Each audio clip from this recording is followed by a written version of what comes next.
Hey everybody, it's me again. Guess what I'm doing? Yep, headed to work. So, in my journaling, we are in Genesis chapter 4. Y'all, like I've said in a couple of videos in the past, if you haven't tried journaling your devotions, you gotta really seriously think about trying it out, because, like I've said, you can't put something into words unless you understand it, and so it's been really good. So Genesis chapter 4, you have the story of Cain and Abel.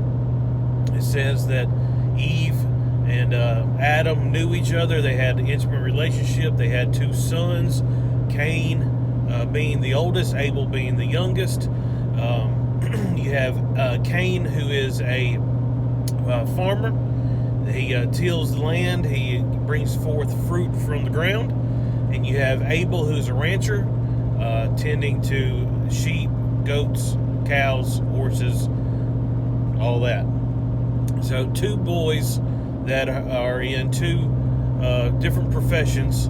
And it says that Cain and Abel both came to the Lord in worship, bringing their sacrifices. So I want you don't miss that both of them came into the presence of God with something in their hands. And I think that that's something we don't need to miss. That we come to worship God, bringing something. Now, does that mean that it's something materialistic? No. But we bring our hearts to Him. We bring our bodies to Him. We bring everything that we are to the Lord. And so both of them come into the presence of God. But hear me now.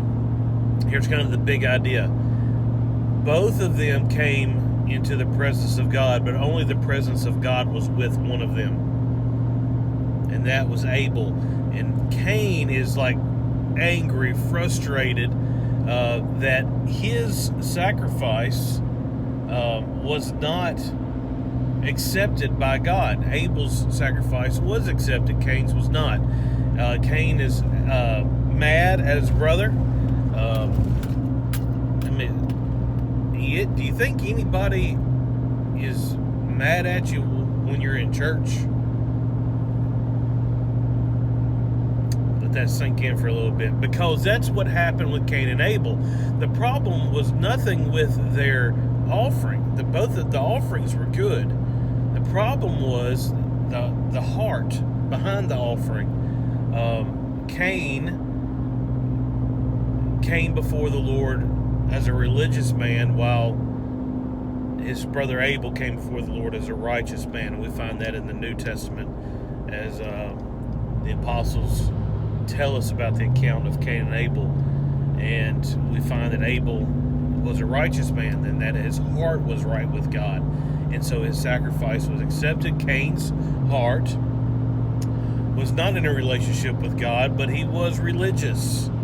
He looked just like Abel on the outside. As they came to church, you couldn't tell the difference. They dressed the same, they spoke the same, and they both had sacrifices. But the heart of Cain wasn't right. The religious heart will never please God. The humble and contrite heart is the heart that pleases God, and that's the heart of Abel. And it says that Cain was angry with his brother in church. You and I can be hated for doing the right thing. Abel did nothing wrong. There was nothing in his life that deserved what was about to happen. But you and I can be hated for doing the right thing. Cain tells his brother Abel, says, "Hey, let's get out of here, bud. Let's go out to the field. I got to show you something, some of my crops or whatever." And he gets out there and he kills his brother Abel. You had Adam, Eve, Cain, and Abel. 4 people on the earth, and 25% of the human population just left because one man's anger, one man's decision chose to kill his brother. Don't miss that. He chose to. He chose premeditated murder. And it makes me think that we don't think about what our actions are going, how our actions are going to affect future generations. Abel was never going to have children. Abel was never going to have grandchildren. The family of the rest of the children that Adam and Eve are going to have are going to never know, Uncle Abel. He would never take a wife. He would never build a city, become a nation, all these things because of the decision of one man out of anger to take the life of another. And not only that, but the life of his brother, a family member. So in the very beginning, God's pro-life, right?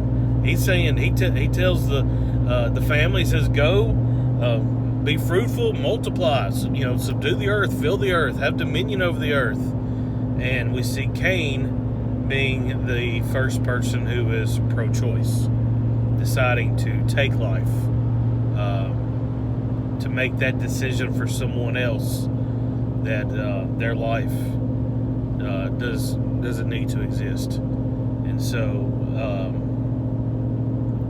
you know what I'm talking about right now, and I'll say it, that being pro-choice is evil. Pro-life is from God. Pro-choice is evil. That is from Satan. That is demonic in nature. So, big idea, again, this whole thing, what I took away from it is that while two men came together to be in the presence of God, only the presence of God was in one of them. And that is why the outcome that we see took place, because the presence of God was not in Cain. It was in Abel. Now, here's the question I'm going to leave you with. When we enter into the doors of the church and we enter into a time of corporate worship, what's our hearts like?